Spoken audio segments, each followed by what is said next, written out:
We're going to be doing veto overrides, so we want to make sure that we've got a full house. What about a full Senate?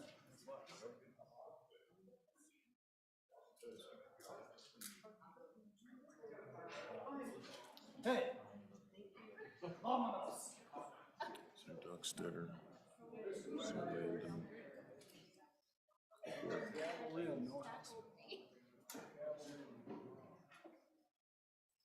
Who are we missing? We're missing a couple folks. Garner, Anderson, Dockstader. Okay. Messages from the House. From the House of Representatives, March 1, 2023. Message number 1. Correction, message number 9. Override governor's veto pass. Mr. President, the House vote.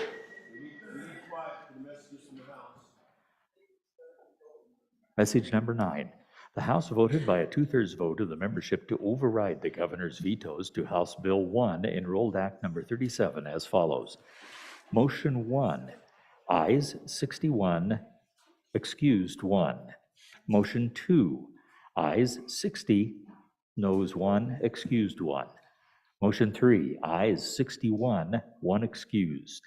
Message 4, ayes 59, noes 2, 1 excused. Motion 5, ayes 59, noes 2, 1 excused.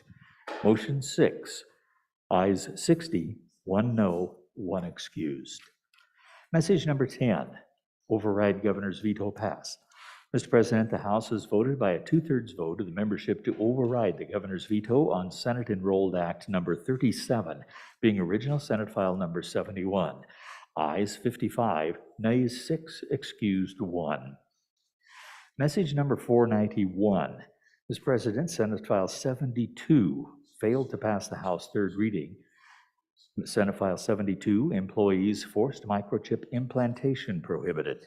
Ayes 28, noes 32, excused 2.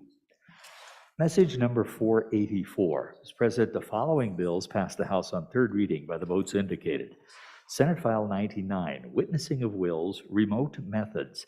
Ayes 46, noes 15, excused 1. Message number 487, Senate File 152, occupational therapist, criminal history. Ayes 49, noes 12, excused 1. Message number 490, Senate File 167, domestic violence protection hearings, remote appearance. Ayes 53, noes 8, excused 1. Message number 483. Mr. President, the following Senate files passed on third reading in amended form by the votes indicated. Message number 483, Senate File 76, Wyoming Digital Asset Registration Act. Ayes 40, noes 21, excused 1. Message number 485, Senate File number 127, Wyoming Stable Token Act. Ayes 36, noes 25, excused 1. Message number 486, Senate File 147. Ayes 52, noes 9, excused 1. Message number 488, Senate File 153, Election Security. Ayes 56, noes 5, excused 1. Message number 489, Senate File 164, Public Improvement Contract Requirements Amendments. Ayes 57, noes 4, excused 1. Message number 492, Senate File 94, Federal Indian Child Welfare Act Codification. Ayes 39, noes 21, excused 2. The House respectfully asks the Senate to concur by adopting amendments. Signed, Katie Talbot, House Chief Clerk. Thank you. We're going to do overrides, and after that, we'll be dealing with the concurrences. If there's anything that you're going to ask no vote on the concurrence, if we can make sure I have the committee appointees, that would be helpful. Senator Case. Well, I was just going to point out that there were several members off the floor, but we're only down one right now. We will need everybody for this. Senator Driscoll's excused. Mr. Anderson. We're missing Senator Anderson.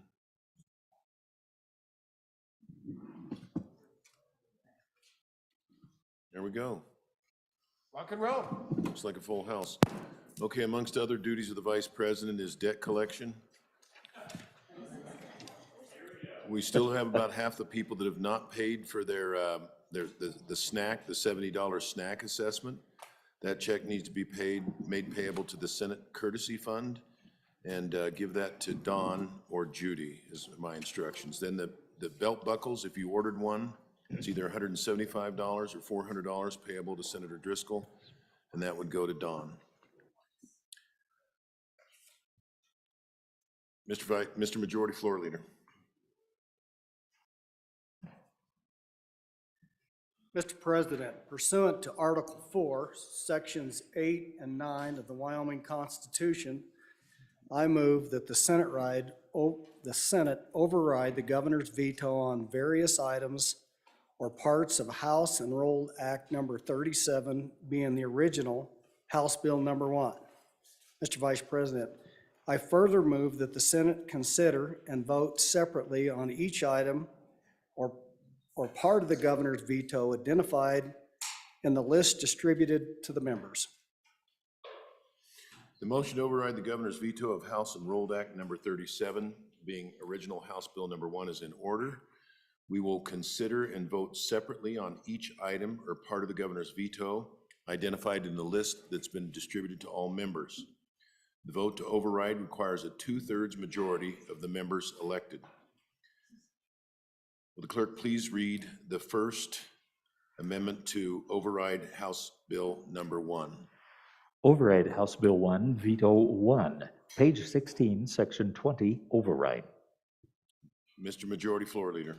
Mr. Vice President, I move motion number 1 to override the governor's veto of language on page 16, limited to veto language of footnote number 3 and section 2, and section 20, Department of Environmental Quality. Discussion? Discussion? Hearing none, Senator Rothfuss. Thank you, Mr. President. I think it's important that on each of these, we walk through a little bit about what the veto is, potentially the reason to override the veto. I think it's important, particularly for folks listening across the state, to understand what these vetoes are and the meaning of our vote. There's not enough detail in simply the motion to truly make that understandable. And I don't know that all members have had the time to really track back in and see which of the governor's vetoes these relate back to, because you have to effectively have 3 documents in front of you to do that. So I'd ask the majority leader to perhaps take another swing at his first time and provide a little more context in which veto override this is substantively.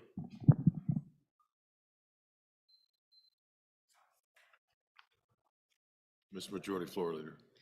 Yeah, Mr. President, so if we go to page 16, and it's limited only to that language at footnote 3 in section 2. So what section 3 does is provides a general fund appropriation of $1.5 million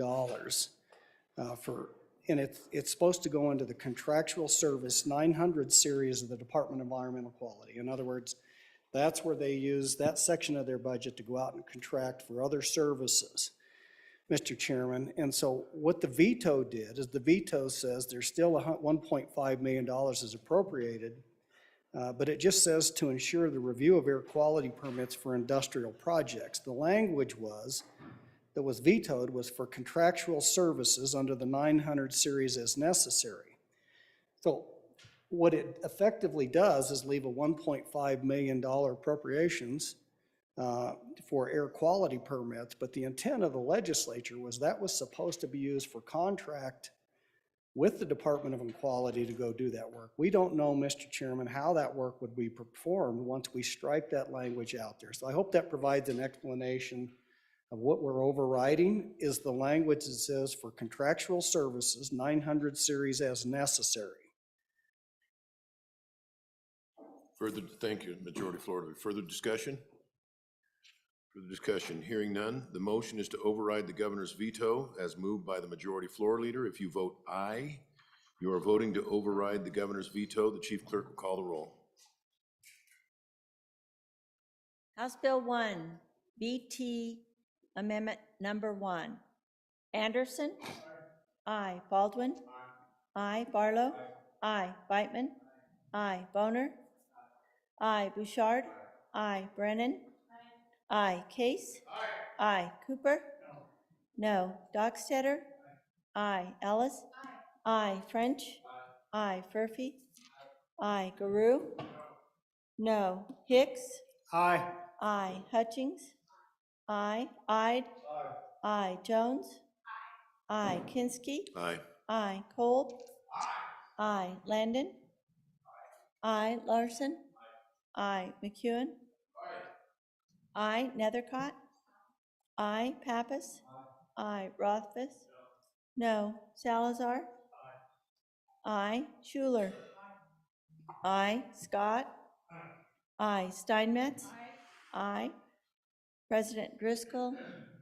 Excused. Excused.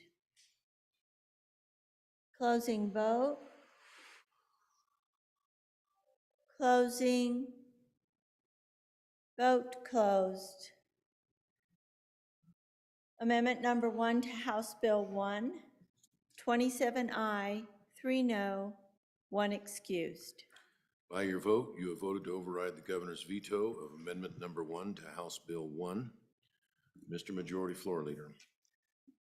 Mr. Vice President, I move motion number 2, which is to override the governor's veto of language on page 21, footnote number 2 and section 2, and this deals with section 37, which is the state engineer's office. Mr. Chairman. Clerk will please read in the motion. Override HB 1, VT 2, page 21, section 37, override. Mr. Majority Floor Leader. Mr. Vice President, I move motion number 2 to override the governor's veto of language on page 21 of footnote number 2 in section 2. This is section 37, which is the Wyoming State Engineer's Office. Mr. Chairman, just a little bit of an explanation. In footnote number 2, there's an appropriation for $650,000, and this appropriation was for one full-time employee and authorized for other needed materials for modeling, support research, coordination as needed, and is also engaged in services and consultants. It also brings in additional language because there's a bill out there that provides some additional 1 FTE, and it says of these full-time employees authorized for one full-time employee shall be effective if House Bill 22 passes. Mr. Chairman, that's the additional language. What the effect of this is with the veto is it leaves the $650,000 in the budget, but it no longer authorizes a 1 FTE. The other stuff, Mr. Chairman, is controlled by the bill if it passes. And so we don't believe that language is necessary. We can leave that in there because if the bill passes, it controls anyway over the budget. So, Mr. Chairman, that's just an explanation. The money was for an employee and provide all those transportation, modeling, equipment, and other expenses. The way it's currently now, there is no full-time employee associated to do all these functions, or we don't know. And that's the problem, Mr. Chairman. Mr. Vice Discussion? President. Further discussion?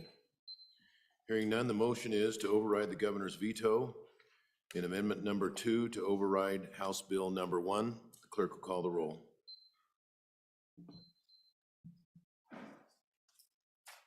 House Bill 1, veto amendment number 2, Anderson? Aye. Baldwin? Aye. Barlow? Aye. Beitman? Aye. Boner? Aye. Bouchard? Aye. Brennan? Aye. Case? Aye. Cooper? No. Dockstetter? Aye. Ellis? Aye. French? Aye. Furphy? Aye. Garou? Aye. Hicks? Aye. Aye. Hutchings? Aye. Ide? Aye. Jones? Aye. Kinsky? Aye. Aye. Kolb? Aye. Landon? Aye. Larson? Aye. McEwen? Aye. Nethercott? Aye. Pappas? Aye. Rothfuss? Aye. Salazar? Aye. Schuler? Aye. Scott? Aye. Steinmetz? Aye. President Driscoll excused. Closing vote. Closing. Vote closed. Amendment number 2 to House Bill 1, 29 aye, 1 no, 1 excused. By your vote, you have voted to override the governor's veto of veto amendment number 2 to House Bill 1. Clerk will please read veto amendment number 3. Override HB 1, VT 3, page 42, section 67, override. Mr. Majority Floor Leader.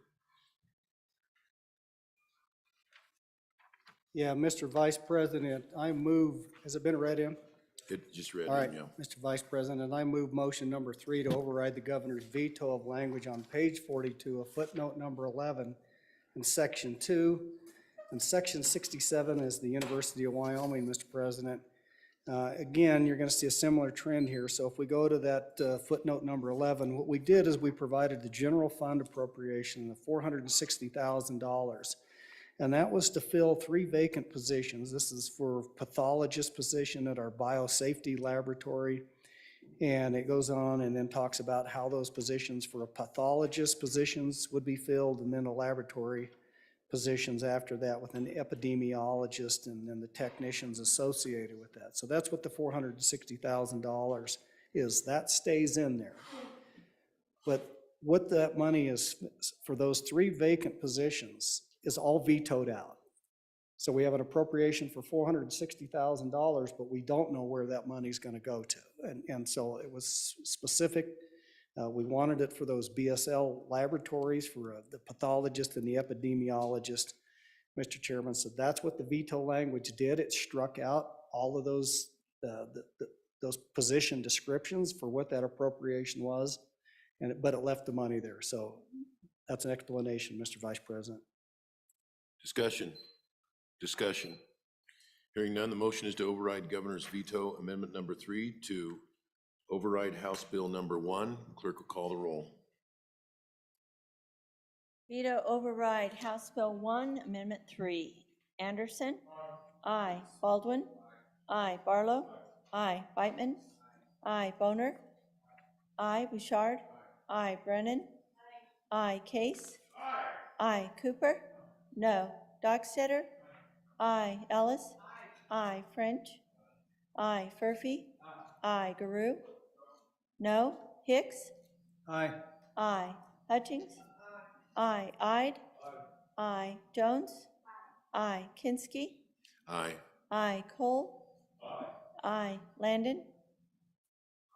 Aye. Larson? Aye. McEwen? Aye. Nethercott? Aye.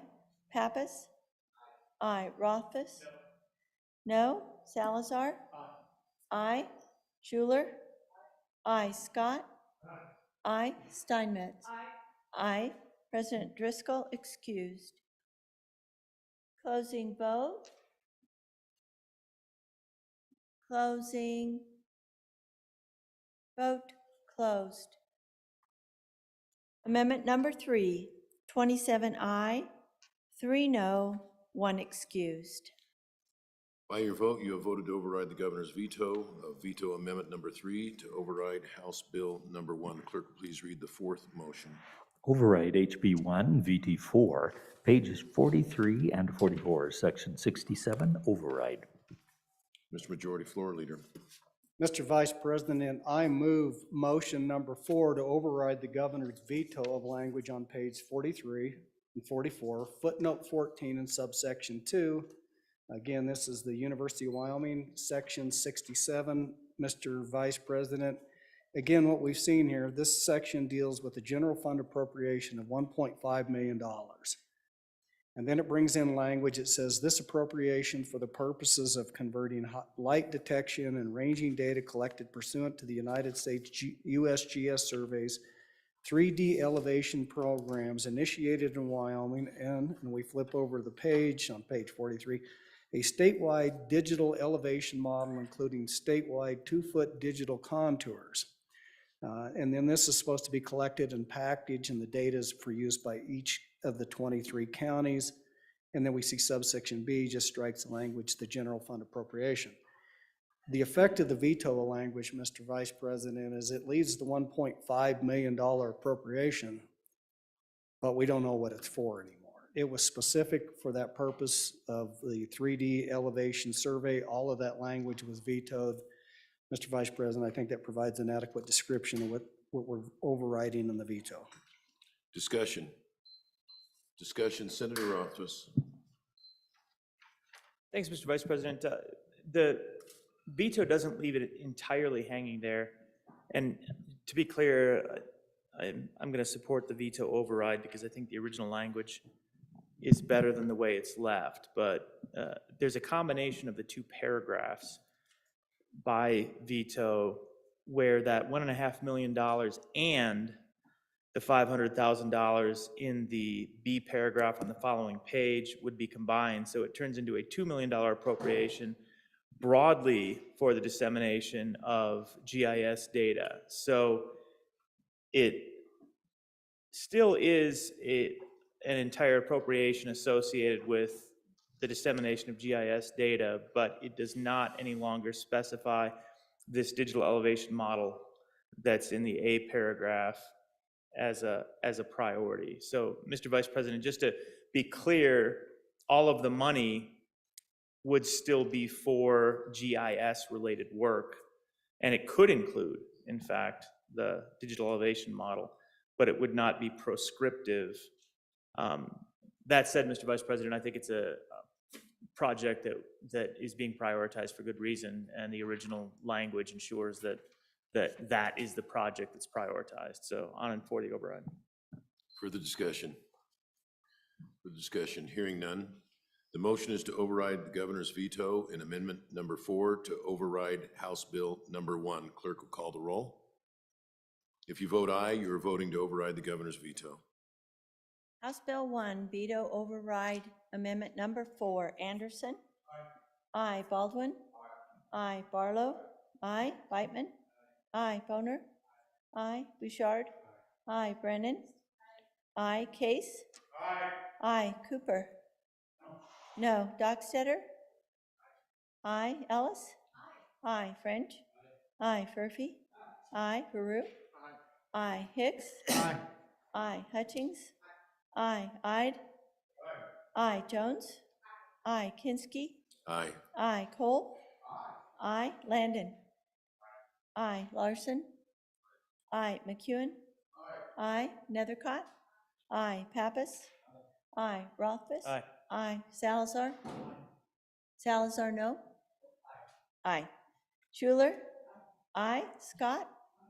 Aye. Steinmetz. Aye. President Driscoll excused. Closing vote. Closing. Vote closed. Amendment number 4, 29 aye, 1 no, 1 excused. By your vote, you have voted to override the governor's veto of veto amendment number 5 to override House Bill number 1. Next, motion number 6. Clerk, will please read the motion. Override HB 1, VT 5, pages 50, section 101, override. Mr. Majority Floor Leader. Mr. Vice President, I move motion number 5 to override the governor's veto of language on page 50, limited to veto language of footnote number 5 in section 2. Section 101 is the Supreme Court, one of the other branches of government, Mr. Chairman. What the language does, if you go into footnote number 5, it says that the general fund appropriation, $157,789 is authorized to hire 1 full-time employee. The language that the governor vetoed was for the purpose of hiring 1 staff attorney. That was the request that I believe the joint appropriation received from the Supreme Court. That funds was authorized and that's the reason that money was there. The way with the veto language, Vice President, it leaves the appropriation, it leaves the authorization for 1 full-time employee, but we have no idea what that 1 full-time employee would be doing. I think that's a reasonable explanation of what we're doing is just bringing back that for the purposes of that appropriation and that employee was for a staff attorney. Discussion. Discussion. Senator Rothfuss. Thanks. Thanks, Mr. Vice President. I do have a question on this one. As I look at that, it seems that by being specific about what position shall be hired for the judicial branch, that it is reaching into the micromanagement level a bit. Now, that said, maybe we already do this a lot, and maybe there is specificity regarding what all of the positions they have.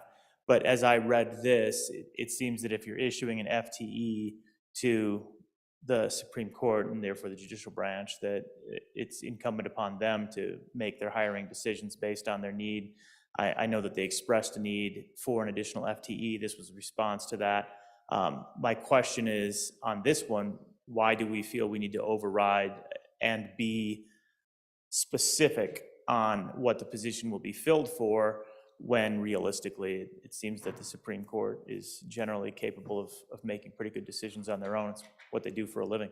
So I guess I'd ask, why do we need this override? I'm inclined to resist. Thank you, Mr. Vice President. Discussion?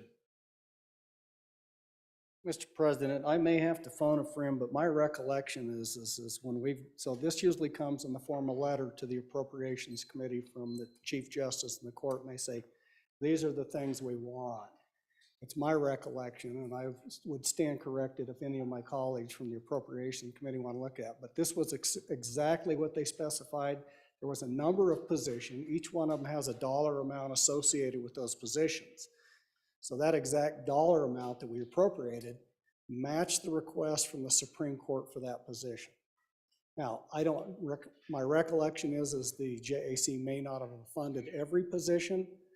That appropriation matched that position, and I believe that's why that language is married up the way it is. But if that's not correct, I would ask for any additional input from my fellow Appropriations Committee folks. Senator Nethercutt. Mr. Vice President, thank you. The Majority Floor Leader was generally correct. The JAC chose not to honor that request by the court for that one full-time FTE. This actually was added into the budget through a House amendment. And so that's how it came to be in our budget bill, this position. In defense of that House amendment, it was the language that was provided by the court. And so it was a bit of a surprise to see the veto concerning that. Of course, in the letter, it indicates that conversations were had and everyone agrees to it. So it is what it is. If we want to make sure that we're honoring the request of the court or not, we certainly can, but it came from a House amendment at the request of the court. Further discussion? Further discussion? Hearing none, the motion is to override the governor's veto in Amendment 5 to override House Bill 1. Clerk will call the roll. House Bill 1, Amendment number 5, override. Anderson? Aye. Baldwin? Aye. Barlow? Aye. Beitman? Aye. Boner? Aye. Bouchard? Aye. Brennan? Aye. Case? Aye. Cooper? No. Dockstetter? Aye. Ellis? Aye. French? Aye. Furphy? Aye. Guru? No. Hicks? Aye. Aye. Hutchings? Aye. Ide? Aye. Jones? Aye. Kinsky? Aye. Aye. Cole? Aye. Landon? Aye. Larson? Aye. McEwen? Aye. Nethercott? Aye. Pappas? Aye. Rothfuss? No. Salazar? Aye. Schuler? Aye. Scott? Aye. Steinmetz? Aye. President Driscoll excused. Closing vote. Closing. Vote closed. Veto override amendment number 5, 27 aye, 3 no, 1 excused. By your vote, you have voted to override the governor's veto amendment number 5 to override House Bill 1. Clerk, will please read the sixth motion for amendment number 6. Override House Bill 1, VT 6, page 66, line, section 328, override. Mr. Majority Floor Leader. Mr. Vice President, I move motion number 6 to override the governor's veto of language on page 66, limited to the veto language of subsection C in section 3. Section 328 section of the budget was the enterprise inflation fund, Mr. President. And the effect of the veto is the legislature had put in there that these funds were not to be biennialized and carried forward. It's a one-time funding. By striking that out, it makes it an ongoing expense for the funds that go into the Enterprise Inflation Fund. Mr. Chairman, so what we have now is an ongoing expense that will just show up as a regular expenditure of the cost of government. If we override the veto, that request has to come back before the Joint Appropriations Committee. We can see what they are requesting for an Enterprise Inflation Fund and the next budget, Mr. Chairman, on and for the veto override. Senator Scott. Mr. Vice President, I rise to urge us to sustain the governor in this case. I think he got it right. Mr. Vice President, it seems to me, as I understand this, that there's an inflation adjustment here that got put in, and that's not a one-time expenditure. That's an ongoing expenditure, unless this kind of inflation's got something peculiar to it that is not apparent. And I think it's inappropriate to try to call that one-time fund. I think the governor got this one right. Senator Cooper.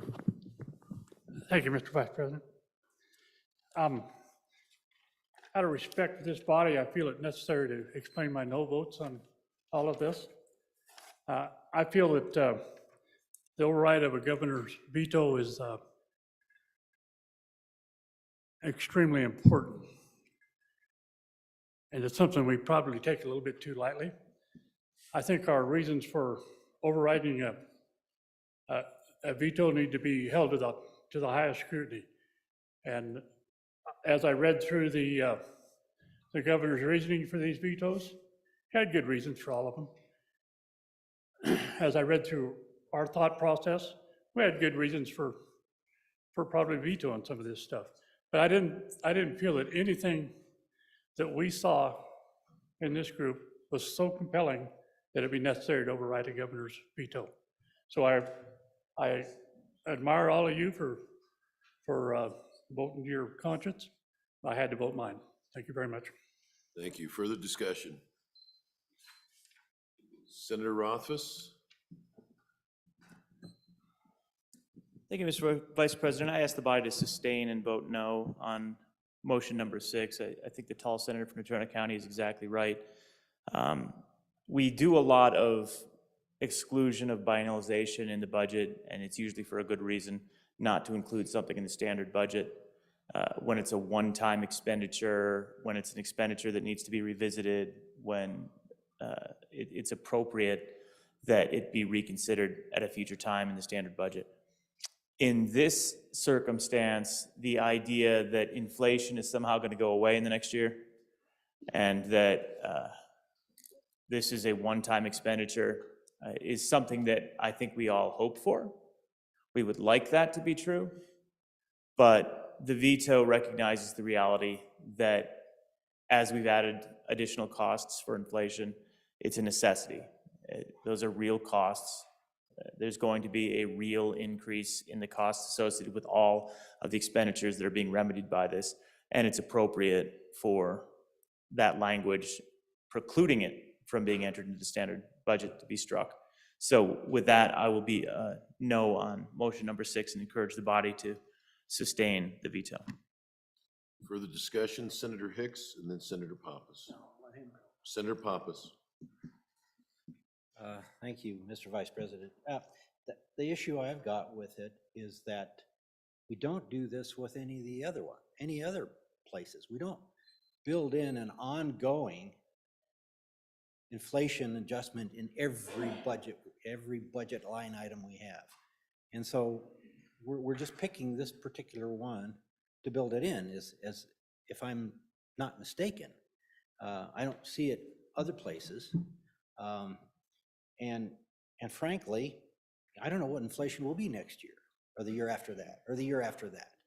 And to pick a number like we're doing here, which frankly, reducing it from 3.5 million to 500,000, is probably not going to get us past this inflationary period. I would prefer that we spend the 3.5 million for this 1 year, and then let's come back and visit it when we need to. So I don't think building inflation into a standard budget is really the way we ought to go. If we do, if that's the way we ought to go, we ought to do it everywhere then. Thank you, Mr. Vice President. Thank you. Further discussion? Further discussion? So, Mr. Majority Floor Leader Hicks. So just for clarification, so what this does is it doesn't change any of the language. The veto override doesn't change the language in subsection B. It only pertains to subsection C. Oh, okay.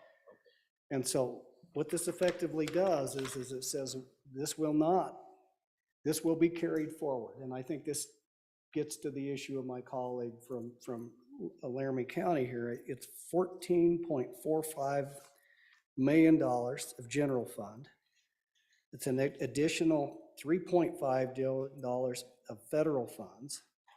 It's an additional 2.16 from any other source to be distributed by the state budget office for executive branch agencies, community college, University of Wyoming. And then subsection B, this veto override doesn't deal with that, but that's an additional appropriation. So if you go down to the language, it says these appropriations. So it's the 14.4, the 3.5, the 2.1, and then up above it's now $500,000 that will be carried forward as part of the standard budget. The trouble with that, Mr. Chairman, and I think this is what my colleague was trying to get to, what was inflation a year ago? What was their average rate of inflation?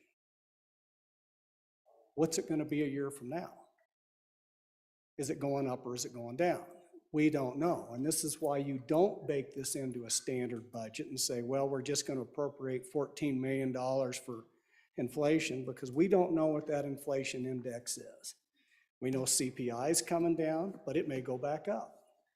And so we need to reevaluate this on an annual basis. We're going to put inflation funds into the budget, but the Appropriations Committee has to know what those numbers look like based on the latest available data that we get on CPI and consumer price indexes, Wyoming cost of living. We'll come in and we'll calculate what an inflation number is. Then they appropriate the money and they put it in the budget. But just to cook in a number right now going forward, Mr. President, is really not the way you should do that. And so I would ask you to sustain the veto override. Senator Pappas, and then Senator Thank you, Mr. Chair, Rothfuss. Mr. Vice President. I just want to thank the Majority Floor Leader for correcting me. I didn't realize it did not include B, so thank you. Senator Rothfuss. Thanks, Mr. Vice President. I think it's in order. I know that the Majority Floor Leader has spoken twice. I hope if he has a response that he's afforded the opportunity to speak final to the motion. But Mr. Vice President, so this is about $20.5 million, and the idea that we're not doing it for all agencies, this literally is the all agency, all in adjustment. This is the across the board. That's its purpose. When you read the language specifically in the A paragraph, that's what it's saying. Look across all agencies, university, colleges, everything. And based on our calculation, this is what we want to provide this year based on prior inflation to adjust the budget up by $20.5 million. So you wouldn't put this in each individual agency because that's a tremendous amount of work, Mr. Vice President. This is the all-in solution. So the good senator's suggestion that, well, we shouldn't just do it for one thing, this is the all-budget inflation adjustment. With the idea that we might have inflation that's different next year, there's no question, Mr. Vice President, that we don't know the inflation ahead. This 20.5-ish million accounts for past inflation. So there was a standard budget that was increased by 20.5 million. And at that point, what is the next standard budget? Do we subtract back off 20.5 million? We would have to have an 8-ish% deflation for that to make sense. When we look at it again, we may well need additional funding for inflation. But the standard budget is going to have to take into consideration the fact that the inflation that we recognize now has still taken place. So the correct next standard budget, if you just want what is the appropriate standard budget, it should include the 20.5 million as the baseline, and then you look forward, what's the inflation, what do we need to adjust further? So again, Mr. Vice President, I agree that the governor got it right, not including the exclusion, because the appropriate number for the next standard budget has to include the inflation that we've already experienced and accounted for. So on and against motion 6. It was my error in recognizing somebody after this speaker, the mover had moved for the second time. So, Mr. Majority Floor Leader, you get the final word. Yeah, Mr. President, so if we operate under the assumption that there's unlimited money, that would be fine. And this is why we go through an appropriations process. So assuming that all the revenues come in like they're forecasted, we use a forecasted system, that would be fine just to bake in an inflationary thing and then we'll come and adjust it. We don't know that there's even going to be enough money to fund a $20 million inflationary fund. And this is why we go to the Appropriations Committee. They look at the revenue, they look at the distributions and the funds, and then they got to bring us a balanced budget out to the floor, and they'll make a recommendation on what that number should be. We could also go into a deflationary environment, and then in that case, you have to adjust that number down. But the most important thing, Mr. Chairman, this is why we do a supplemental, and this is why we do a regular budget. This is because we've got real-time numbers. And that Appropriations Committee is going to take what those revenues are. They're going to look at all these things, and they're going to say, this is reasonable. The governor will make a recommendation. The Appropriations Committee will come back and say, it's reasonable to appropriate another $20 million. Just a 2% change in inflation is $40 million. It's a lot of money that needs to come back and go to the Appropriations Committee and say, do we have the money? Is this how we want to allocate the money? How much are we going to allocate across the board? How much are we going to allocate to the universities? How much are we going to allocate to the community college for inflation? It's very important that the Appropriations Committee gets an opportunity to look at the revenues and balance those against this fund. So on and for the veto override, Mr. Vice President. The motion is to override governor's veto in amendment number 6 to override House Bill 1. If you vote aye, you are voting to override the governor's veto. The chief clerk call the roll. House Bill 1, veto override number 6. Anderson? Aye. Baldwin? Aye. Barlow? No. Beitman? Aye. Boner? Aye. Bouchard? Aye. Brennan? Aye. Case? Aye. Cooper? No. Dockstetter? Aye. Ellis? Aye. French? Aye. Furphy? Aye. Garou? No. Hicks? Aye. Aye. Hutchings? Aye. Ide? Aye. Jones? Aye. Kinski? Aye. Aye. Cole? Aye. Landon? No. Larson? Aye. McEwen? Aye. Nethercott? Aye. Pappas? Aye. Rothfuss? No. Salazar? Aye. Schuler? No. Scott? No. Steinmetz? Aye. President Driscoll excused. Closing vote. Closing. Vote closed. Amendment number 6, 23 aye, 7 no, 1 excused. By your vote, you have voted to override the governor's veto. Amendment number 6 to override House Bill 1. Next order of business is concurrences.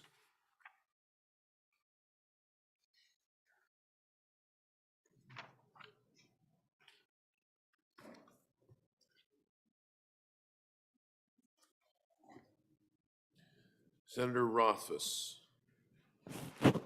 are you ready on message number 485, being original Senate File 127, Wyoming Stable Token Act? Yes, I am, Mr. Vice President. Whoop. Are you ready? The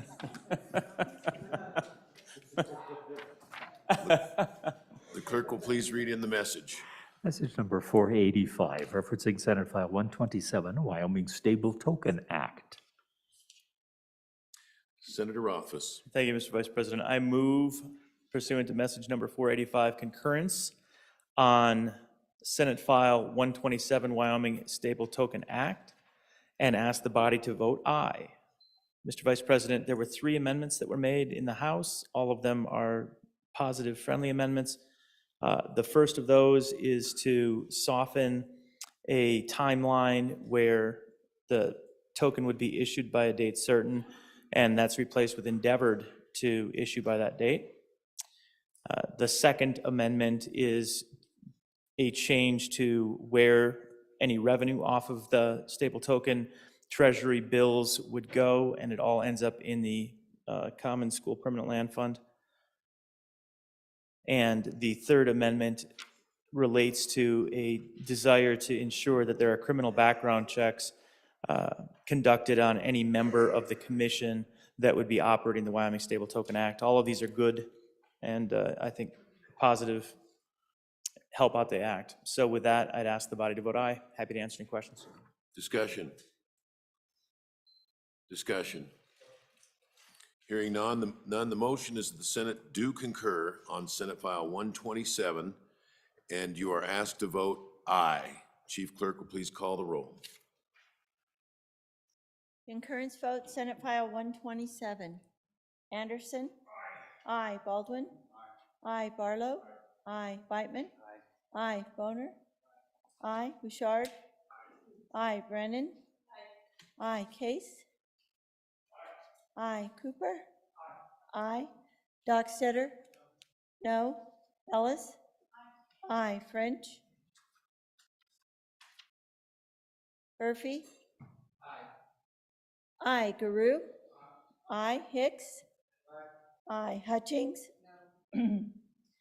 No. Ide? No. Jones? Aye. Kinsky? Aye. Aye. Cole? No. Landon? Aye. Larson? No. McEwen? No. Nethercott? Aye. Pappas? Aye. Rothfuss? Aye. Salazar? No. Schuler?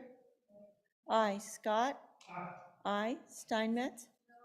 No. French? Excused? Closing vote? Closing vote. Bouchard, aye to no. Closing. Vote closed. Senate File 127, 20 aye, 9 no, 2 excused. By your vote, you have concurred on Senate File 127, Wyoming Stable Token Act.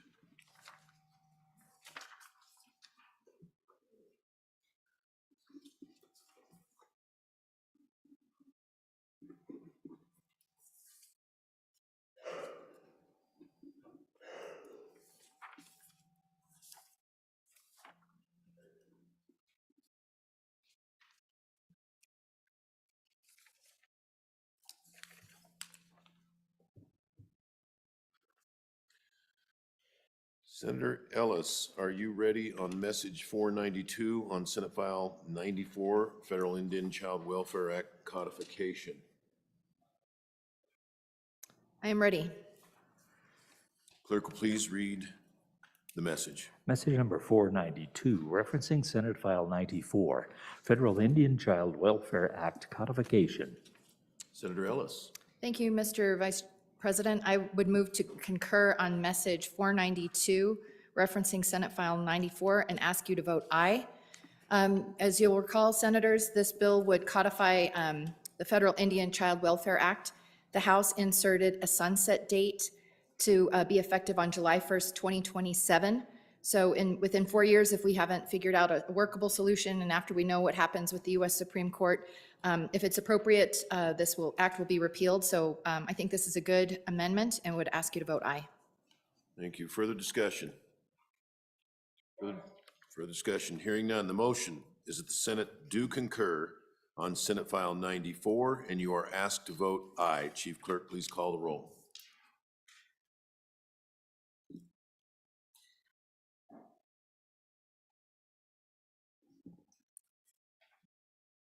Senate File 94 concurrence vote. Anderson? Aye. Baldwin? Aye. Barlow? Aye. Beitman? No. Boner? Aye. Bouchard? No. Brennan? Aye. Case? Aye. Cooper? Aye. Dockstetter? Dockstetter? Aye. Ellis? Aye. Aye. French excused. Furphy? Aye. Guru? Aye. Hicks? Aye. Hutchings? Aye. Ide?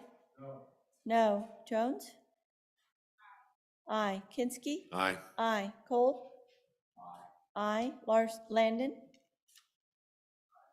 Aye. Larson? No. McEwen? No. Nethercott?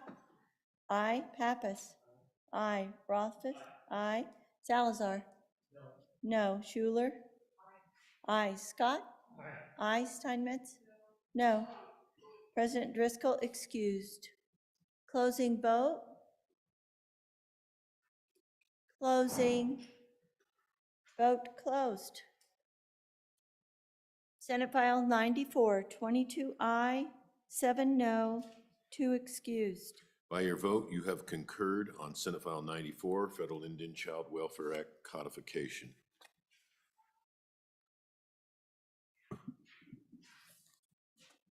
Senator Boner, are you ready on message number 488, being Senate File 153, election security?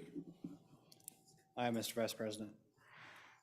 Message number Clerk. 488, referencing Senate File 153, election security. Senator Boner. Thank you, Mr. Vice President. I move for concurrence on message number 488 and urge you to vote aye. Ladies and gentlemen, we had a small and positive improvement on the bill in the House committee.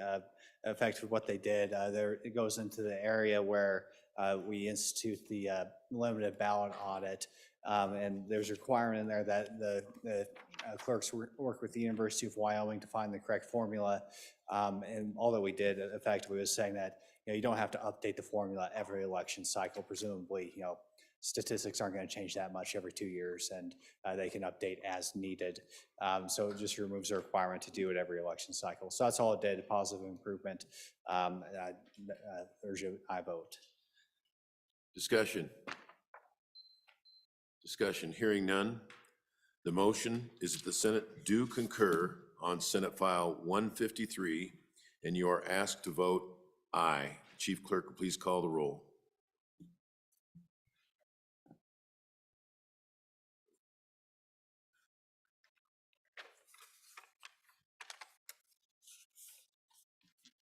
Concurrence vote, Senate File 153. Anderson? Aye. Baldwin? Aye. Barlow? Aye. Beitman? Aye. Boner? Aye. Aye. Bouchard? Aye. Brennan? Aye. Case? Aye. Cooper? Dockstetter? Aye. Ellis? Aye. Furphy? Aye. Cooper? Aye. Furphy, aye. Guru? No. No. Hicks? Aye. Hutchings? Aye. Ide? Aye. Jones? Aye. Kinsky? Aye. Aye. Cole? Aye. Landon? Aye. Larson? Aye. McEwen? Aye. Nethercott? No. Pappas? Aye. Rothfuss? No. Salazar? Aye. Schuler? Aye. Scott? Aye. Steinmetz? Aye. President Driscoll excused. Closing vote. Closing. Vote closed. Senate File 153, 27 aye, 3 no, 1 excused. By your vote, you have concurred on Senate File 153, election security.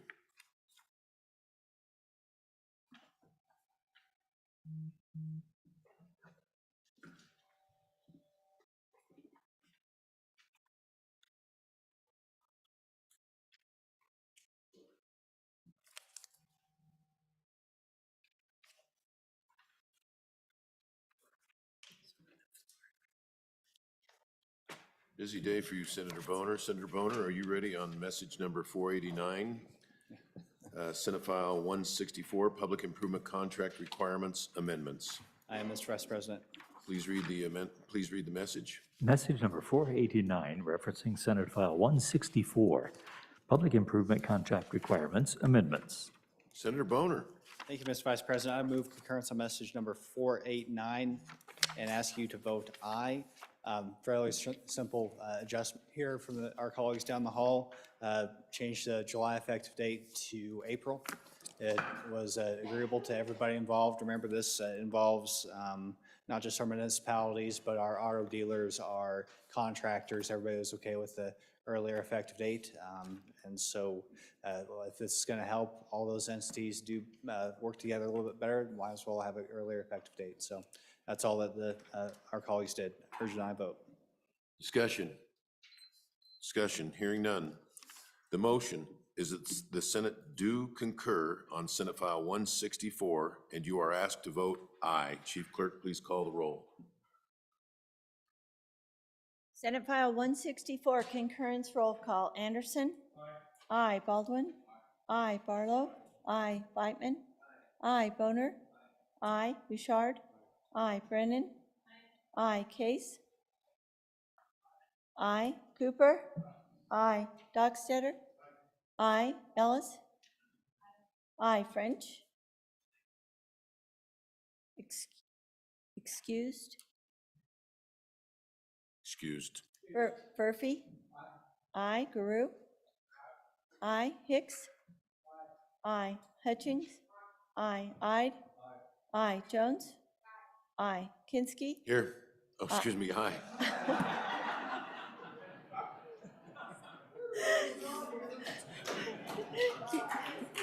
Kinski? Aye. Cole? Aye. Landon? Aye. Larson? Aye. McEwen? Aye. Nethercott? Aye. Pappas? Aye. Rothfuss? Aye. Salazar? Aye. Schuler? Aye. Scott? Aye. Steinmetz? Aye. President Driscoll excused. Closing vote. Closing. Vote closed. Senate File 164. 29 aye, 2 excused. By your vote, you have concurred on Senate File 164, Public Improvement Contract Requirements Amendments. Senator Beitman, how are we coming along on your privilege of the floor? All right, very. Majority Floor to the Hicks, Privilege of the floor. please. I was just wondering if we needed to send out a search committee. You said you were here, but I'm not sure that's true. I was searching the gallery for a guest of Senator Beitman, and I was trying to see who all was here, so. Yeah. And I was checked out. I got a couple more excuses after that one. Senator Anderson, are you ready on message 486 being Senate File 147, Government Contracts Labor Organization? Ready, Mr. Vice President. Clerk will please read the message. Message number 486, referencing Senate File 147, Government Contracts Labor Organization. Senator Anderson. Mr. Vice President, I would move message number 486 on Senate File 147 and ask for your favorable vote. What they did in page 2, lines 1 through 6, is they eliminated the findings, which is okay. We usually don't put those in the green books anyway. And then on the page 2, line 20, they inserted, subject to the provisions of the Wyoming Preference Act of 1971, which protects the 5% in-state preference for our contractors. So both are very good additions to the bill, and I'd recommend an aye vote. Thank you. Discussion. Discussion. Hearing none, the motion is the Senate do concur on Senate File 147, and you are asked to vote aye. Concurrence, roll call. Senate File 147, Anderson? Aye. Aye. Baldwin? Aye. Barlow? Aye. Beitman?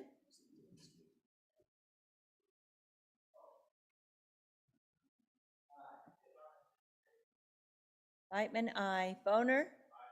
Aye. Bouchard? Aye. Brennan? Aye. Case? Aye. Cooper? Aye. Dockstetter? Aye. Ellis? Aye. French excused. French? French.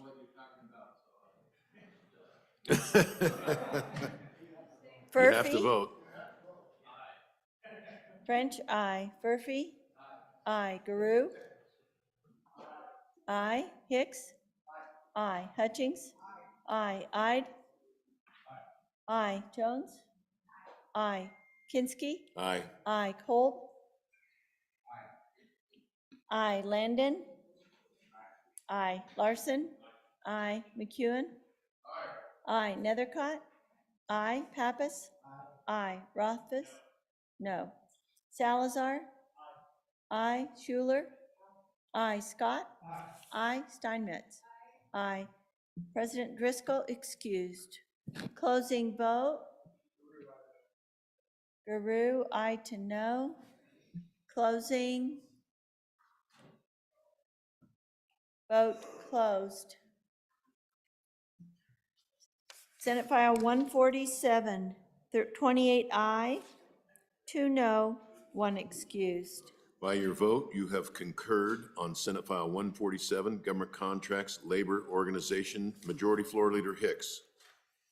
Yeah, Mr. Vice President, I believe your colleague from Sheridan County is ready for his privilege of the floor.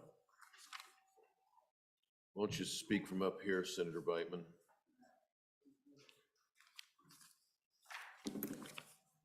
Privilege of the floor, Mr. Vice President. Please, Senator Beitman. Thank you, Mr. Vice President. Vice President, members of the Senate, today we have a couple of very special guests here with us in the chamber. With us today are 2 members of the Team Wyoming 14U AA girls hockey team. This team is made, yeah.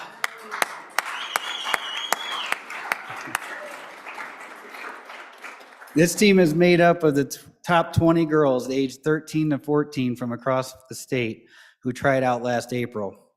This team competes at a high level in tournaments throughout the region. Last weekend, this team made history by winning the Northern Plains District Championship in Dickinson, North Dakota, and earning a berth in the 2023 USA Hockey Tier 2 14U Girls National Championships in Irvine, California. On Friday, February 24th, Team Wyoming lost a heartbreaker in overtime to South Dakota. Then on the following day, Team Wyoming, playing with their season on the line against perennial favorite North Dakota, and again, finding themselves in sudden death overtime, won the game with my daughter Alyssa scoring the game-winning goal.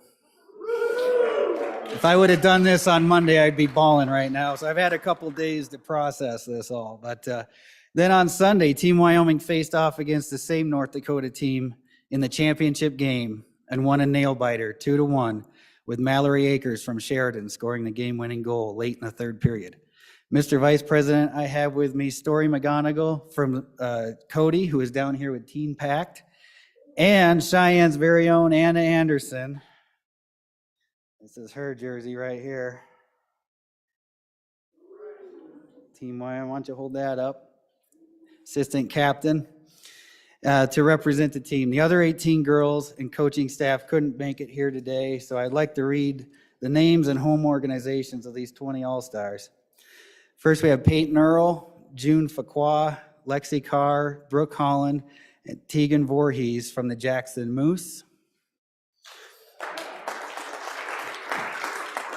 We have Story McGonigal here from the Yellowstone Yeti and Cody.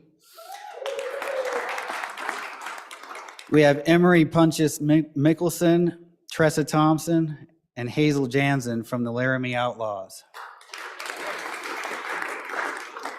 Arrington Huffman, one of our goalies from the Pinedale Glaciers. Anna Anderson and Olivia Gore from the Cheyenne Capitals.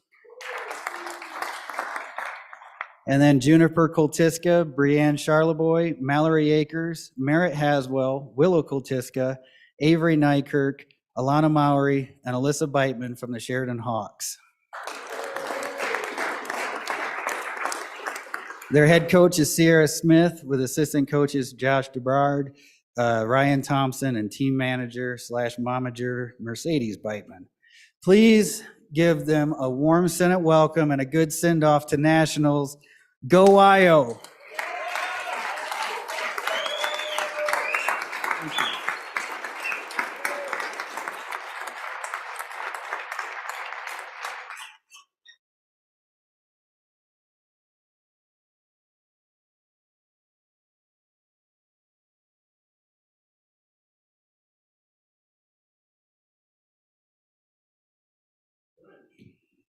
Thank you, French. Mr. Vice President. In the gallery are the Teen Pack High School students from Cody and Powell. Here, give them a big welcome, please.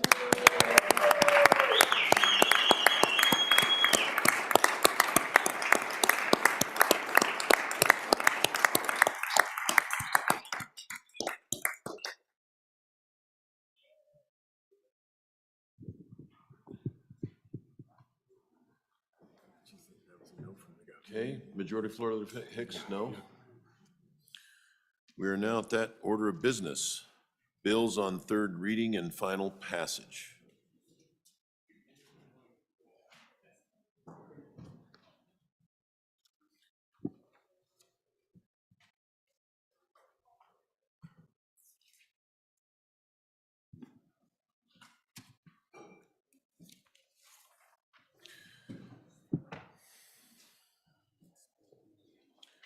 Mr. Majority Floor Leader, do you have a consent list?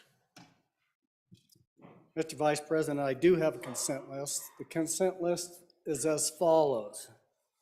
House Bill 4, Medicaid 12-month postpartum coverage. House Bill 52, Revisers Bill. House Bill 76, Licensing Board Amendments.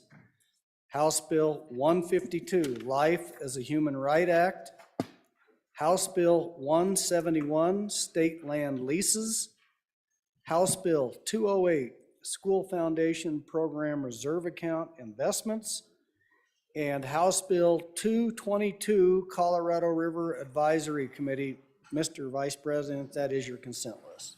Senator Hicks, I believe 52, the reviser's bill, has been removed from the consent list. It has an amendment.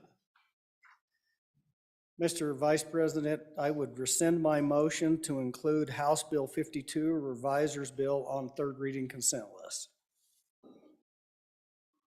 Or do I need to do the whole list over again? No, it just has an amendment. It's off the consent list. That's what I just said. I removed my motion to include it on the Okay. consent list. Would anyone like any of these bills removed from the consent list? Senator Case. 152. Life as a Human Right Act. Any others? Okay.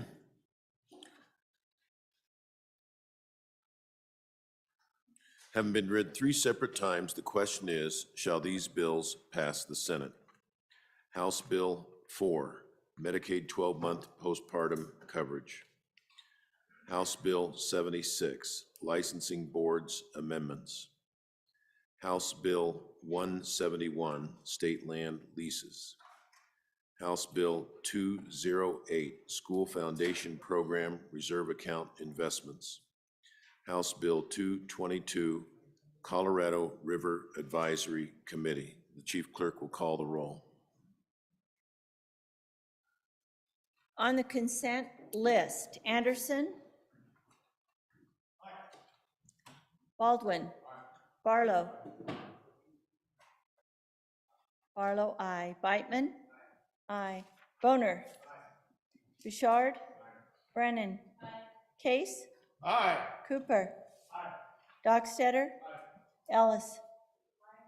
French. Murphy. Garou. Hicks. Aye.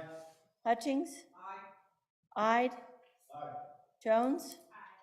Kinski. Aye. Kolb. Landon. Larson. McEwen. Nethercott. Pappas. Rothfuss. Salazar. Schuler. Scott. Steinmetz. President Driscoll excused.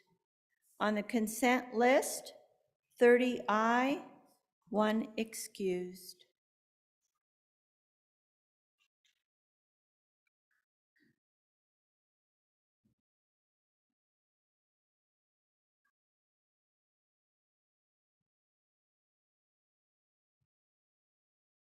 House Bill 4, are there any changes? Bouchard, aye to no. Hutchings, aye to no. Steinmetz? Aye to no. McEwen?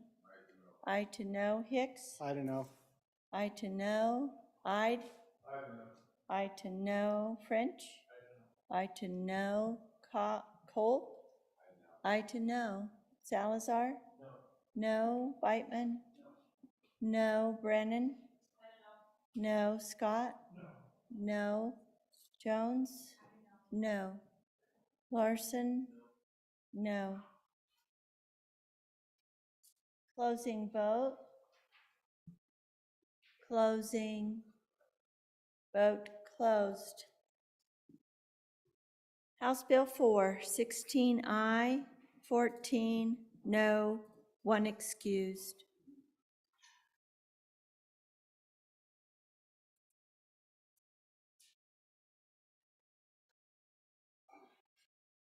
House Bill 76, are there any changes?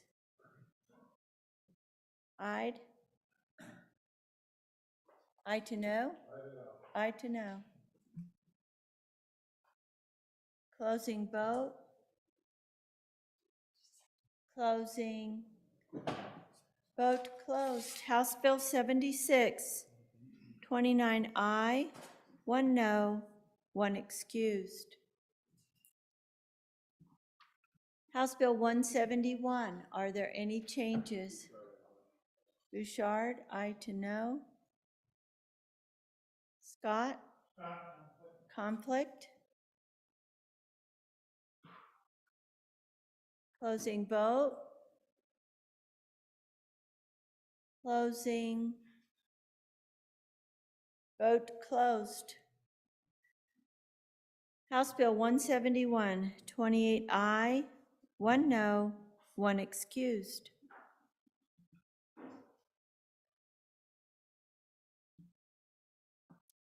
House Bill 208. Senator Ellis. Thank you. Can you re-announce the vote? I think it missed the announcement missed the conflict.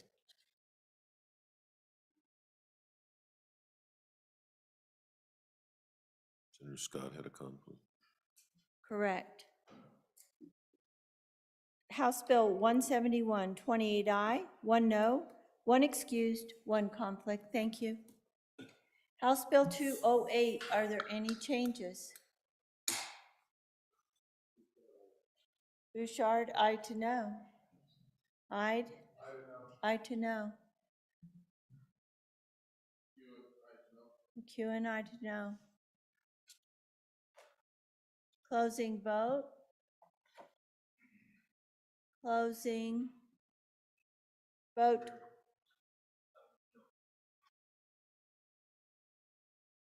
Larson, no. Vote closed.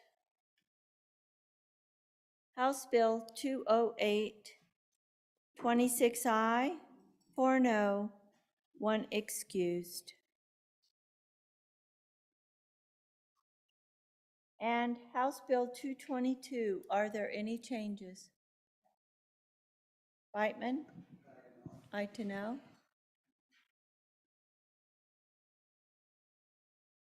Closing vote. Closing. Vote closed. House Bill 222, 29 aye, 1 no, 1 excused. Having received the affirmative vote of the majority of the members elected to the Senate, House Bill 4, Medicaid 12-month postpartum coverage, House Bill 76, licensing boards amendments, House Bill 171, state land leases, House Bill 208, school foundation program reserve account investments, House Bill 222, Colorado River Advisory Committee, have passed the Senate.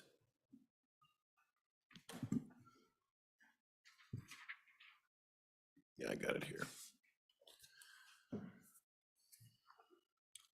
House Bill 52, third reading of the House bill.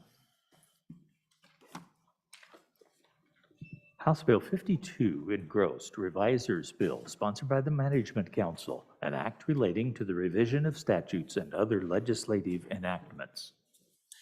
And we have an amendment. Would the clerk please read the amendment?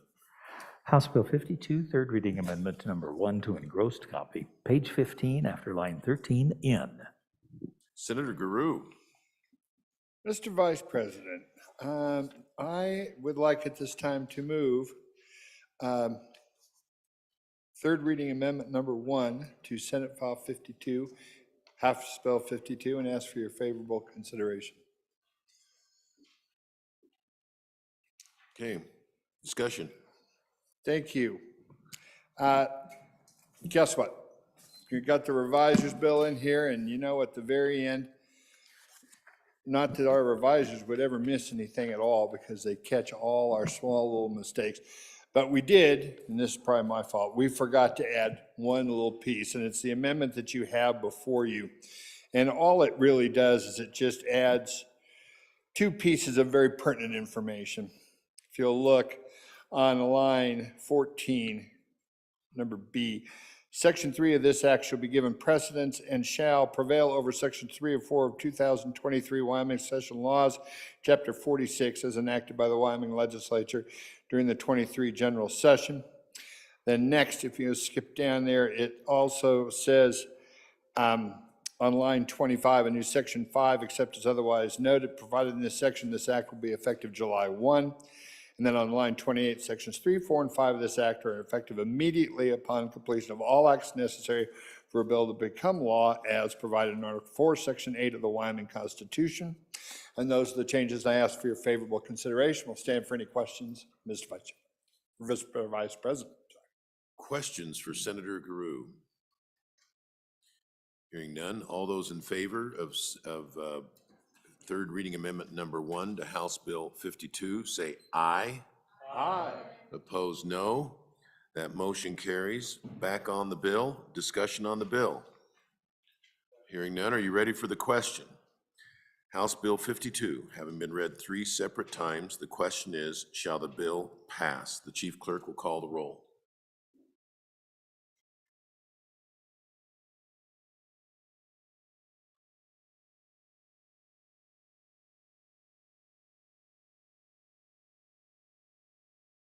Third reading roll call, House Bill 52, Anderson.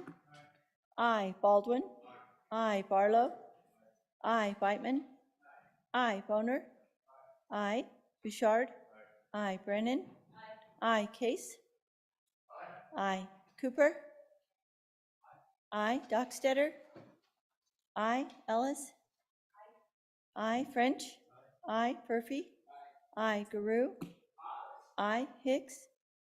Aye. Hutchings. Aye. Ide. Aye. Jones. Aye. Kinski. Aye. Aye. Pohl. Aye. Landon. Aye. Larson. Aye. McEwen. Aye. Nethercott. Aye. Pappas. Aye. Rothfuss. Aye. Salazar. Aye. Schuler. Aye. Scott. Aye. Steinmetz. Aye. President Driscoll excused. Closing vote. Closing. Vote closed. House Bill 52, 30 aye, 1 excused. Having received the affirmative vote of the majority of the members elected to the Senate, House Bill 52 has passed the Senate. House Bill 152, third reading of the House bill. House Bill 152 engrossed, Life is a Human Right Act, sponsored by Representative Rodriguez-Williams, an act relating to abortion. Senator Case. Thank you very much, Mr. Vice President. Mr. Vice President, I've watched the journey of this bill. I think this bill really began probably last year when we passed the last bill. And then when the last bill went to be heard in our court system, and we're not sure how that outcome is gonna, what that's gonna be. That's gonna hinge very importantly on possibly whether the ruling about healthcare. And I think that, Mr. Chairman, because that ruling is in doubt, that bill is in the courts. This bill was brought forward as the backup plan, the next row of trenches to stop the courts and to make sure that we can accomplish the goals that this bill has. But Mr. Chairman, this is a poorly written bill. It has had problems from the beginning to end. We have, the idea that the legislature gets to interpret the law, the idea that we can designate members of the legislature that are sponsors of a bill to be, have standing in cases, to intervene in cases and tell the courts what to do. The idea that the legislature gets to interpret the Constitution.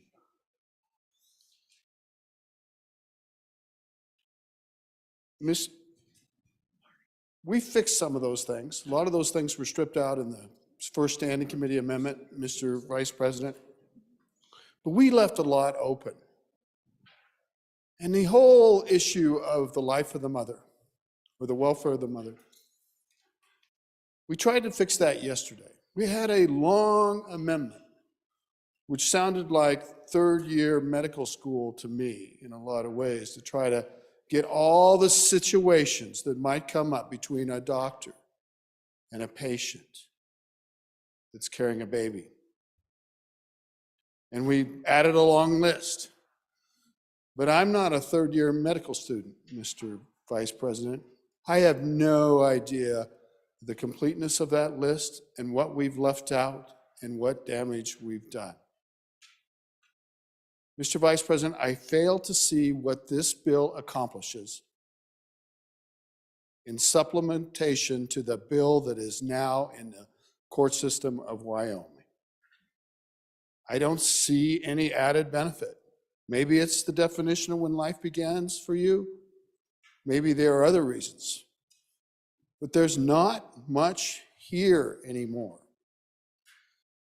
And when this bill is passed, and to be honest, I suspect we would pass any bill that attempted to prevent abortions in any way.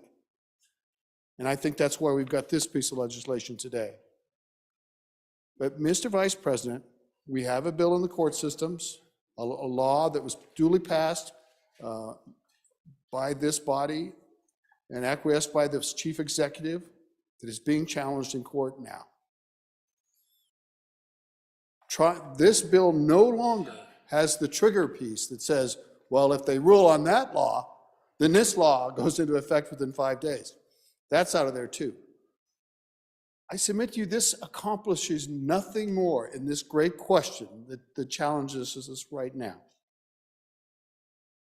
But what it does do is if you're a woman in Wyoming, you feel that the state of Wyoming has taken over your life and your body. And it's just another poke in the eye, but it's no more of a poke in the eye than the last bill that we had. This bill is entirely unnecessary. When the courts rule, the courts will rule, and we'll all stand there and look at each other and decide what to do then. But until then, Mr. Vice President, this bill is bad policy, it's poorly written, it's got the wrong motivation, and it is the state of Wyoming exercising absolute power. That's something we can't do.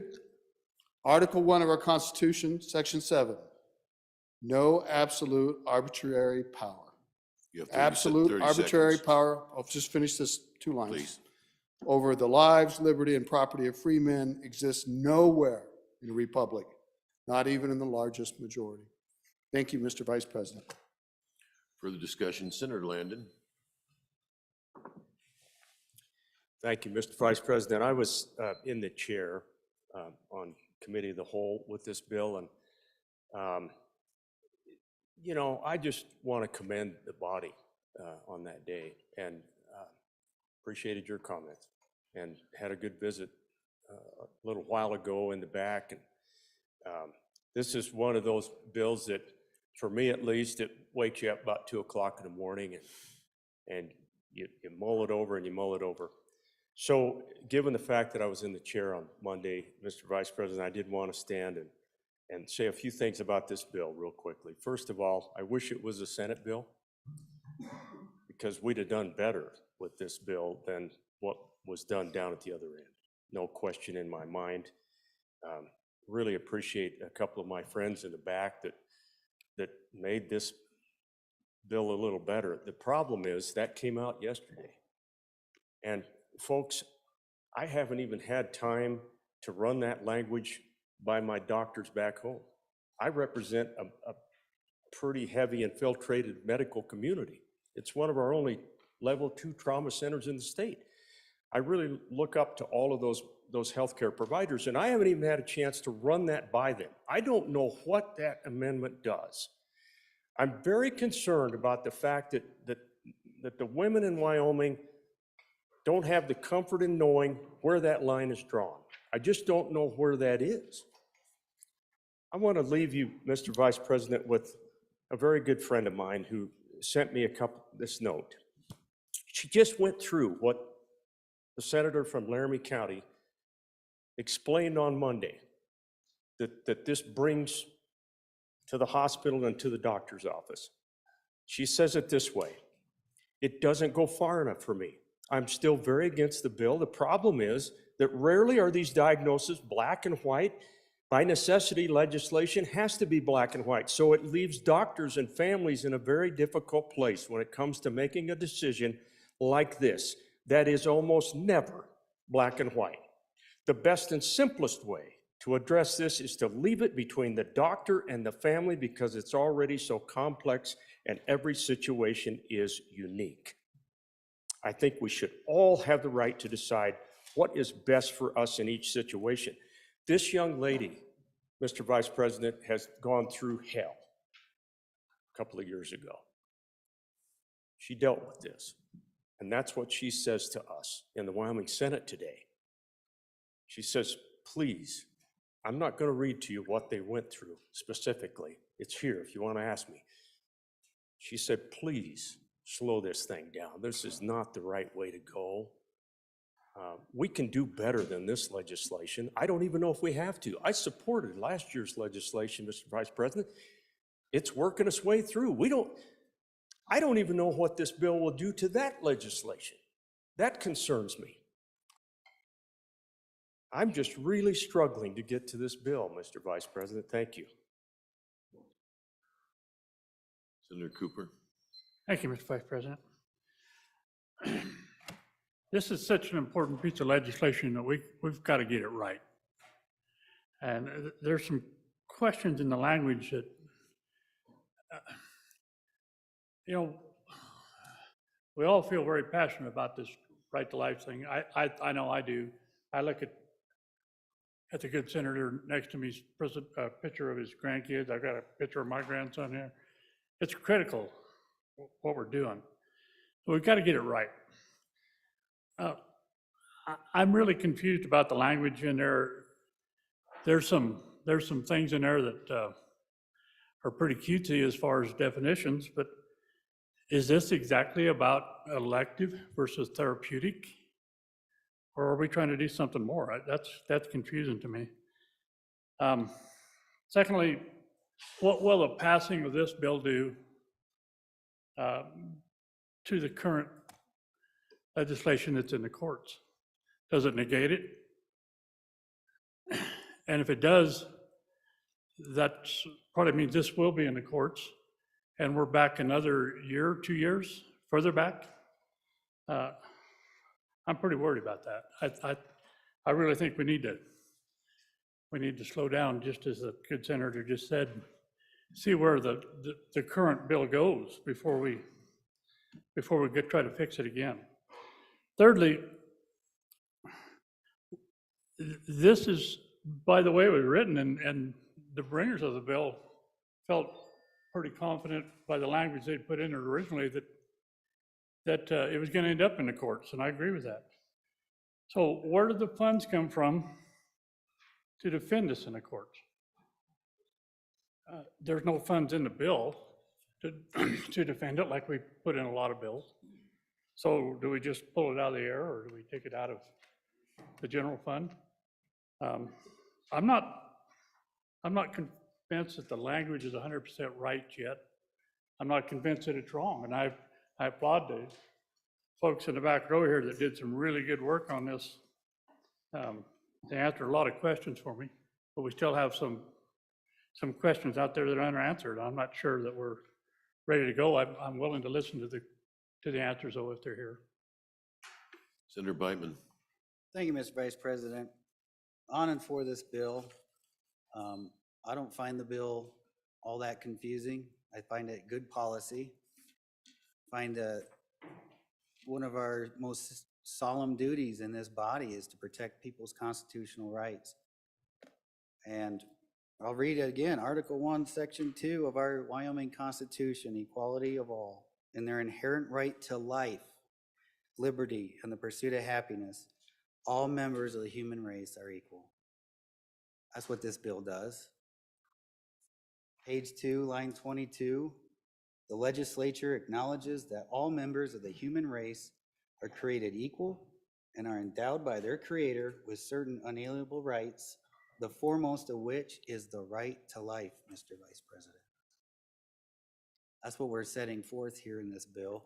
That's what we have to define. Since Roe v. Wade has gone down, we need to just make the statement as this state that we're going to protect life. And to the cost, I don't care what the cost is. Yeah, people will judge shop. They'll find an activist judge to take this to, and they'll try this bill again in the courts, and it'll work its way through the courts if that's what they want to do. But to the other good senator's question, I don't think it matters how much it costs. We have an obligation to protect life in this chamber and protect people's constitutional rights. That's why I'm a co-sponsor on this bill. That's why this bill is important. That's the policy question before the body, on and for the bill. Senator Hutchings and then Senator Scott. Thank you, Mr. Chair. I listened to the wiles and the fiery darts of our colleagues on this bill and the way they tried to distract the narrative. We knew what was going on with this bill from the beginning. I'm on and for the right to life. That's our government's job, is to secure life. One of the things I think we forget about is that baby. We talk about the pain and suffering of the mom. What about the pain and suffering of that child being burned in the most sacred place for a child is the womb of the mother? Burned, body parts ripped apart. It's a horrific thing to even think about when I see these little babies' body parts on tables. It's a disgrace, and like I say, we're doomed as a nation, we're doomed as a state if we don't do what we swore to do when we raised our hands, when we were sworn into office, and that is to secure life. During another bill that came through on suicide, we said we don't care what the cost is, as long as we save one life. And that's what we're all here for, is to try to save as many lives as possible, Mr. Chairman. Thank you. Senator Scott. Mr. Vice President, very briefly, I remain a no vote in this bill because this bill does impose a standard on everybody of one set of religious beliefs that a number of us, including my church, disagree with. So I think it invades the freedom of religion. Senator Cooper, your second time. Thank you, Mr. Vice President. I'd like to correct a couple of senators here. At no point did I ask what this cost. I didn't ask how much is the bill going to be. I simply said the bill does not take into consideration where the money comes from. I don't care what it costs. We just didn't talk about how we're going to pay for it. It's that simple. And these things are questions that need to be in a bill of this magnitude. I'm still not convinced I'm going to be for or against the bill. I've got some thinking to do. But I can tell you that there's a lot of language missing here, and there's misinformation that's been spread. Thank you. Senator Ide. Thank you, Mr. Chairman. Won't belabor it. Colleague from Sheridan County said it about as well as I think anybody could say. On an earlier life bill, I made the mention of, and I'll say it one more time, if we can't protect life, how do we protect liberty? Thank you, Mr. Chairman. Senator Nethercott. Thank you, Mr. Vice President. I mean, just a couple of things here. You can be on and for life, of which the body is, and recognize that's a constitutional obligation, and still admit that the bill is poorly written. That is unequivocal and unfortunate on such an important issue, and I'm deeply disappointed by that. And unfortunately, as a result of this bill, right, every time, I don't want to be photographed right now. Every time, it's hard to amend, right? You cannot amend it to make it better. And so we will pass poorly written legislation that will impact those babies that we care so deeply about. It will, because it creates uncertainty for the families, because it is poorly written. That is unequivocal. You can be for life, and the bill can still be poorly written. Senator Steinmetz. Well, thank you, Mr. Chairman. And, you know, it's interesting because all of the attorneys from all of the life organizations that have worked on this bill don't share the same sentiment that some of the attorneys in this body do. And so, you know, different attorneys have different opinions, Mr. Vice President. But what this bill does is it's our statement as this body, and we are recognizing that unborn babies are members of the human race. From conception, they are entitled to the rights of all humans. And this is our body making our statement, saying that we have a legitimate interest and duty to preserve the life of all human beings, no matter what stage of life they're in. That's what this bill does. That's what this legislature is saying through this bill.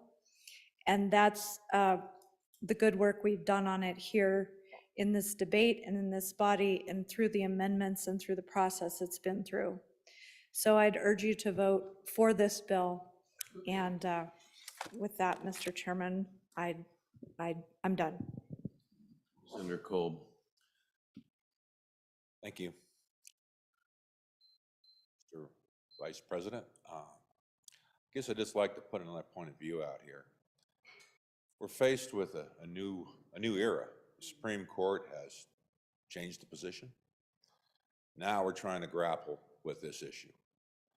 And it's probably not going to be a smooth path as it's already been. It's not been smooth. It's been rough.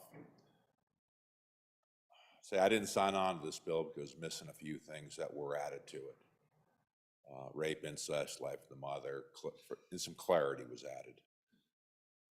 I just can't sit and hear that, oh, it's just imperfect, it's super bad. You know, we amend it and yield to someone's amendment, and that's not good enough. Frankly, for folks that have already made up their mind, which is, I believe, almost everybody in this body has a position on this. We're just reiterating our position and, you know, going through the motions. This is a big deal. I'm on for this bill, not because it's perfect, because I can assure you, I will be the first one to say it is not. But this is a journey to get to a place, and this is one of the vehicles to get there. So I will support this bill, even though it is imperfect. Thank you, Mr. Vice President. Further discussion. Senator Rothfuss. Thank you, Mr. Vice President. On and against the bill.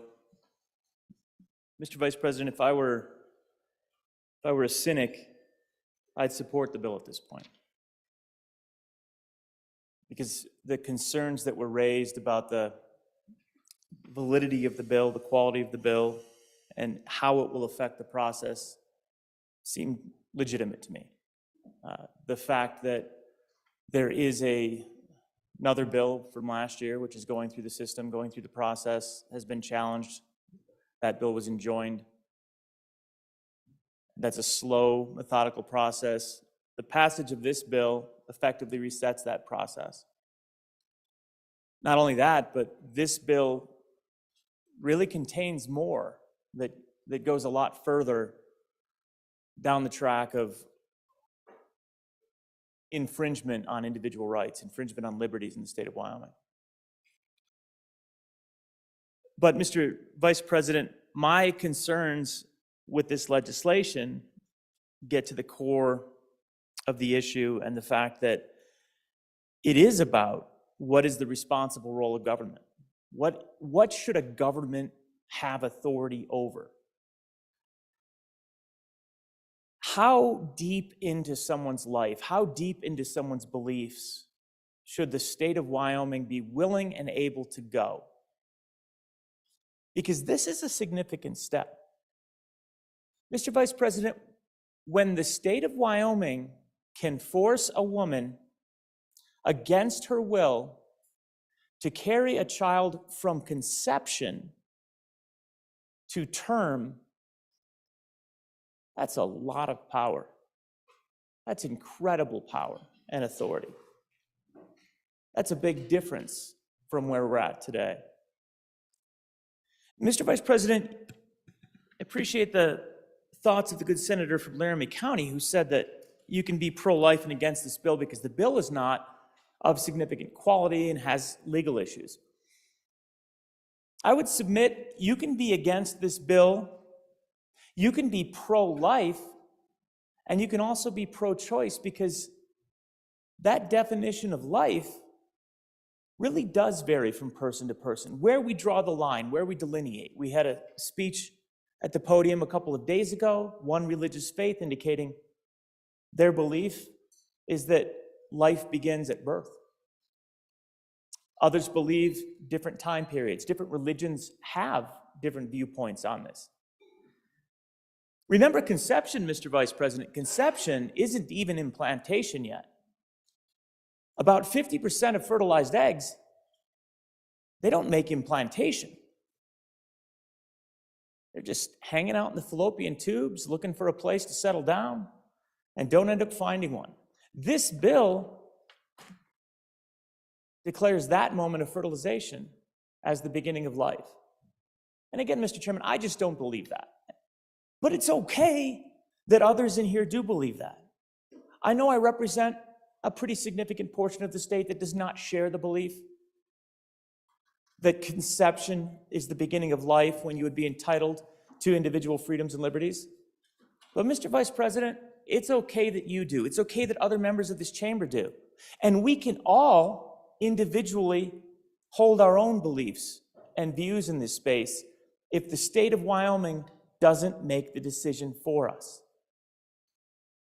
This is one of those circumstances. This is one of those cases where we're looking at the tyranny of the majority. The majority is not the righteous organization at that point. The majority is simply the organization that is forcing those that are unwilling to share a common view with it. And again, the irony here, Mr. Vice President, is that those that share the belief of this bill already uphold this bill. If you believe the findings and purpose of this legislation, there's no concerns. You won't choose an abortion that meets these definitions because you share those strongly held beliefs. 20 seconds. Mr. Vice President, it's those that don't share the beliefs that this legislation specifically targets. And that, Mr. Vice President, is why I believe it will be held unconstitutional. and why I think this body, perhaps this time, should vote it down. Senator Dockstader. Thank you. Referencing an area that says, well, my area does or does not support it, I would suggest to the body that this state, based on the last elections that I've watched, and watching seats change out on both sides of this building, I would suggest the state supports that life is a human right. On and for the bill. Senator Land, in your second time. Mr. Vice President, thank you. I appreciate the opportunity because I didn't have one on Monday, and I really do learn along the way. Appreciate everyone. The argument about this really being about conception or when life begins, if this bill, if that's all it did, be a slam dunk. In one of those breakaways, except for a short guy like me, I wouldn't get up around the rim, but it'd be an easy layup, right?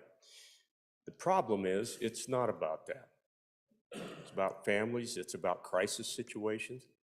The young lady I described to you just a little while ago, fellow senators, is deeply pro-life. And she's a friend to some of us. You'd know her, but you know, I think of her and I think of the state government showing up with a clipboard saying, sorry, but we're gonna have to weigh in on this. You know, what are the considerations here? Is this really a non-viable pregnancy? Or does it count for one of those items that we had in that amendment that I don't even know what the words mean? I think it draws some lines in there somewhere. I just really have trouble with the state government poking its nose into that situation, Mr. Vice President. That's the too bad thing about this bill. It's not really about just establishing that benchmark of life. I'd be good with that. I am good with that. It's all the other unintended consequences that this thing's going to have. That's what's got me just a little flummoxed on and against the bill. Are you ready for the question? House Bill 152, having been read 3 separate times, the question is, shall the bill pass? The chief clerk will please call the roll. Third reading roll call, House Bill 152. Anderson? Aye. Baldwin? Aye. Barlow? Aye. Whitman? Aye. Boner? Aye. Bouchard? Aye. Brennan? Aye. Case? No. Cooper? No. Dockstader? Aye. Ellis? Aye. French? Aye. Furphy? Aye. Garou? No. Hicks? Aye. Hutchings? Aye. Ide? Aye. Jones? Aye. Kinsky? Aye. Aye. Kolb? Aye. Landon? No. No. Larson? Aye. McEwen? Aye. Nethercott? Aye. Pappas? Aye. Rothfuss? No. No. Salazar? Aye. Schuler? Aye. Scott? No. Steinmetz? Aye. President Driscoll excused. Closing vote. Cooper? Cooper? Cooper, no to aye. Closing vote. Closing. Vote closed. House Bill 152, 25 aye, 5 no, 1 excused. House Bill 152, having received the affirmative vote of the majority of the members elected to the Senate, House Bill 152 has passed the Senate.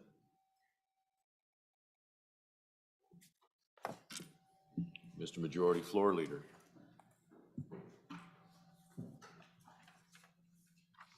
That clears the desk. Mr. President, I move the Senate stand adjourn until 10 a.m. Thursday, March 2nd. Pardon? Pardon, Senator Rothfuss?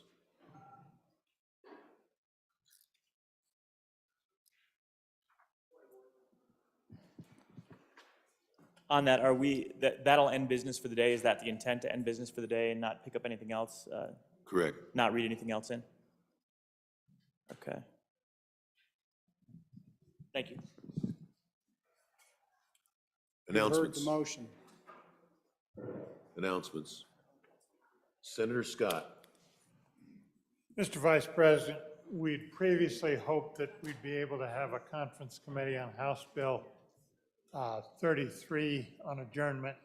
Mr. Vice President, I'm going to try to confirm, but I haven't heard from my House counterpart, and I suspect they're not going to get adjourned at a reasonable time, and we'll probably have to do it sometime manana.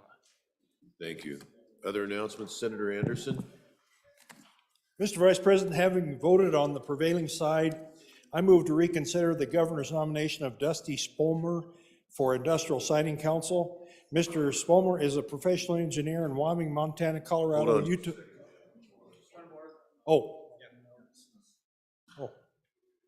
I don't believe it's timely. We have a motion to adjourn that I think takes precedence.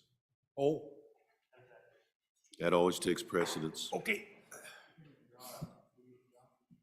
Just a point of order. Senator Case. So I think the appointments, it's not it remains with this body.